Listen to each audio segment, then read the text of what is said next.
Salut à tous, c'est Gladys, j'espère que vous allez bien. Aujourd'hui, je vous retrouve dans une nouvelle vidéo pour faire le bilan de mes lectures du mois de mars. Alors ça a été un mois de mars assez peu chargé en lecture puisque comme je vous l'ai dit dans ma dernière vidéo, je vous mets le lien en petit si vous ne l'avez pas vu, au cours du mois de mars, surtout à la fin du mois de mars, j'ai soutenu ma thèse que j'ai eue. Donc voilà, je vous l'avais pas dit dans la dernière vidéo, j'ai eu ma thèse et ça s'est très bien passé. Mais du coup, j'ai eu à préparer mon oral de thèse tout au long du mois de mars, donc clairement je n'ai pas passé beaucoup de temps à lire, surtout que j'ai participé à une lecture commune sur un énorme pavé au cours de ce mois de mars, je vous le présente tout de suite.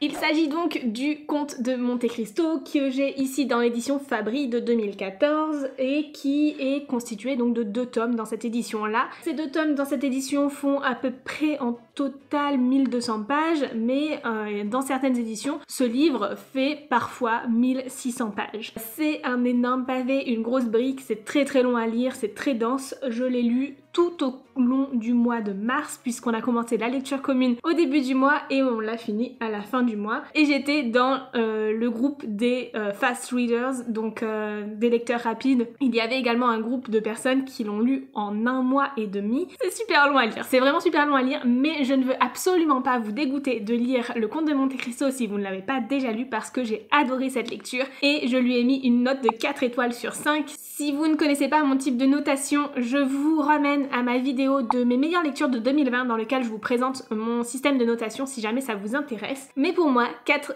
étoiles sur 5, c'est une excellente lecture. Alors le Comte de Monte Cristo, c'est l'histoire d'Edmond Dantès qui va être pris pour un bonapartiste et va être envoyé en prison dans le château d'If. Malheureusement, ces événements vont survenir la veille de son mariage et il va être emprisonné dans le château d'If pendant plusieurs années avant de réussir à s'en échapper. Le but de Edmond Dantès dans la vie, c'est avant tout de se venger des personnes qui l'ont enfermé, emprisonné pendant tant d'années et d'essayer de se racheter par rapport à son ex-fiancée qui, elle, a fait complètement sa vie différemment suite à l'emprisonnement d'Edmond. Cette histoire est constituée d'énormément de personnages, je crois bien que je n'avais jamais lu un livre avec autant de personnages et pourtant ils sont tous super bien développés, que ce soit les personnages gentils ou méchants, ils sont tous très bien développés, très approfondis et on peut forcément se retrouver dans l'un d'eux. J'ai adoré cette histoire, elle est super bien détaillée, forcément cette histoire de vengeance, j'adore ça et vous allez voir que c'était à peu près le thème de ce mois de mars. Et sinon, en termes de points négatifs, je dirais qu'il y avait quand même certaines longueurs par moment et heureusement que j'ai sorti le livre audio de temps en temps pour passer un petit peu ces longueurs, sinon je pense que j'aurais sauté quelques passages et je serais passée à côté de certains détails. Alexandre Dumas a cette faculté de mettre des détails dans ses histoires un petit peu partout, il en saupoudre à chaque passage et surtout il a cette tendance aussi à créer des histoires dans les histoires et ça, j'ai trouvé ça génial. La première fois j'étais un petit peu déroutée, je comprenais pas forcément ce qu'il se passait et finalement j'ai trouvé ça super bien fait. On va avoir à certains moments des personnages qui vont conter une histoire et on va lire pendant plusieurs chapitres cette histoire-là, en fait, à travers ce roman. Et je trouve ça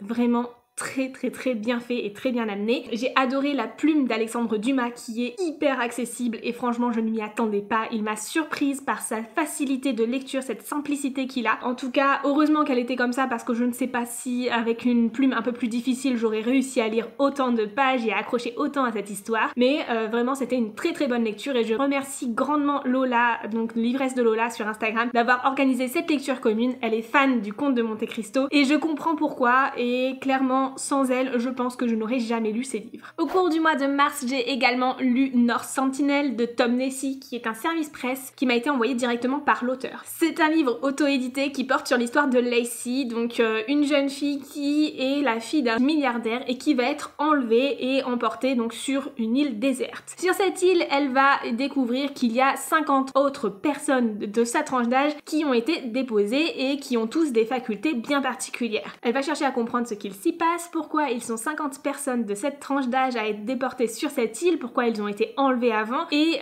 quel est leur but à être ici. C'est quelque chose qui est très intéressant, ça m'a fait penser à plusieurs films ou séries que j'ai pu aimer, en particulier à The 100 ou encore un petit peu à Lara Croft dans certains points, mais j'ai trouvé que l'histoire n'était pas suffisamment développée et approfondie comme je l'aurais aimé. On est vraiment sur du jeune adulte jeunesse et pour moi j'aurais attendu un petit peu plus. Ce n'est pas parce qu'on fait du jeunesse qu'on ne peut pas approfondir l'histoire. Parfois l'auteur passe un petit peu du coq à l'âne et ne termine pas d'approfondir son idée avant de passer à une autre. Les personnages n'ont pas suffisamment de profondeur à mon sens non plus. Un exemple tout bête, on a à un moment donné un personnage qui commence à dire je ressens des sentiments pour telle personne et en fait 2 pages plus loin ils s'embrassent. Non, c'est pas comme ça que ça se passe dans la vraie vie. Il y a un petit peu plus de temps pour que les choses se mettent en place et dans ce cas-là il faut un petit peu plus distiller les informations au fur et à mesure de l'histoire pour que le lecteur se sente emporté dans l'histoire. Malheureusement ça ne l'a pas trop fait pour moi sur ce point-là, mais en même temps j'ai trouvé que l'histoire était super intéressante et avait énormément de potentiel. Donc je vous avoue que mon avis est un petit peu mitigé dessus. J'ai trouvé la fin peut-être un petit peu trop facile, mais en même temps elle avait du sens aussi avec l'histoire en elle-même. Je pense sincèrement que j'aurais aimé que ce livre soit un peu plus approfondi, que les personnages soient plus travaillés aussi. Mine de rien, j'ai quand même bien aimé le travail qu'il y avait sur les descriptions des lieux, des paysages. On s'y retrouvait très bien en tout cas. J'ai mis donc à ce livre une note de 2,5 sur 5. Pour moi, c'est vraiment un livre que j'ai bien aimé. C'était une bonne lecture, mais sans plus. Au cours du mois de mars, j'ai lu The Wicked King de Olive Lake. Ça a été une excellente lecture, très proche du coup de cœur et je lui ai mis une note de 4,5 sur 5. Il s'agit du tome 2 de The Cruel Prince et dans The Cruel Prince, on suit Jude, une jeune fille qui a été emmenée dans la cour des faillés suite à l'assassinat de ses parents et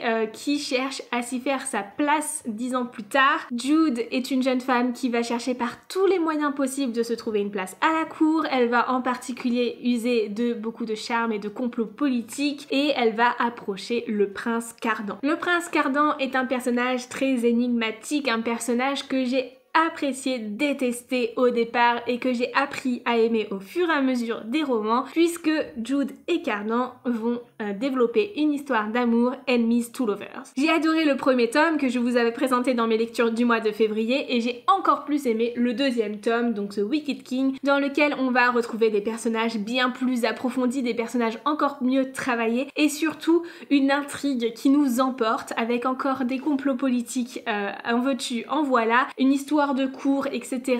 J'ai trouvé ça génial et la fin, mon dieu, la fin de ce livre est insoutenable. Il sort le 14 avril en français, mais tenez-vous prêts parce que vous n'aurez pas le 3e tome tout de suite et clairement je ne peux que vous recommander, si jamais vous lisez en anglais, de continuer avec le 3e tome parce que vous n'allez pas survivre à la fin de ce livre. Il faut vraiment l'enchaîner, donc c'est ce que j'ai fait, j'ai enchaîné cette lecture avec le tome 3. Et le tome 3, The Queen of Nothing, conclut très bien cette histoire. J'ai adoré ce 3e tome. Je l'ai peut-être un petit peu moins aimé que le 2e, j'ai trouvé qu'il manquait un petit peu d'approfondissement par moment, que certaines choses étaient peut-être un petit peu bâclées. Il fait à peine 300 pages, donc je pense que c'est pour ça aussi, si on avait eu quelques pages de plus, on aurait peut-être eu une histoire un peu plus détaillée par moment. Mais voilà, j'ai beaucoup aimé cette conclusion et je lui ai donné une note de 4 sur 5, ça a été une excellente lecture. Voilà, c'est tout pour mon bilan du mois de mars. Il est assez court puisque j'ai assez peu lu au cours de ce mois-ci. Dans l'ensemble, ça a été d'excellentes lectures, à part North Sentinel qui n'est pas tout à fait adapté pour moi et qui correspondrait peut-être plus à des jeunes lecteurs moins exigeants que je ne le suis, mais en tout cas ça a été de très bonnes lectures. J'ai